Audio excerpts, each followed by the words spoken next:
நல்லா படிச்சவங்க அரசியலுக்கு வரணுமா வேண்டாமா? உங்களை தான் கேட்கிறேன். நல்லா படிச்சவங்க அரசியலுக்கு வரணுமா வேண்டாமா?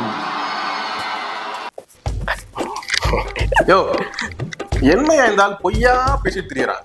ஐயா அவர் சொல்றது உண்மைதானங்கய்யா. என்ன உண்மை? நம்ம மகேஷ், அசோக் குமார், அருணாச்சலம் எல்லாம் படிச்சவங்க தானேப்பா. இவ்வளவு என்ன எடுத்துக்க? ஐயா என்ன அவர் காலேஜ் படிச்சவங்களை சொல்றாரு, நீங்க காசு கொடுத்து படிச்சவங்க.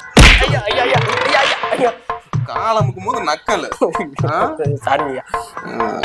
படிச்சவன் என்ன பண்ணிட்டு இருக்கான்? ஐயா படிச்சவனா நல்ல வேலையில இருக்கிறான், நிறைய பண்றாங்கய்யா. நல்ல வேலையில. நீ என்ன படிச்ச? நான் எம்பிஏ படிச்சேங்கய்யா. இப்ப என்ன பண்ணிட்டு இருக்க?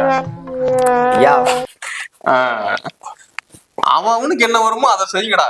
சும்மா பேசுறத பார்த்து கை தட்டிக்கிட்டு எல்லா கிரிமினல்ஸும் அரசியல் உட்காந்துட்டு இருக்காங்க.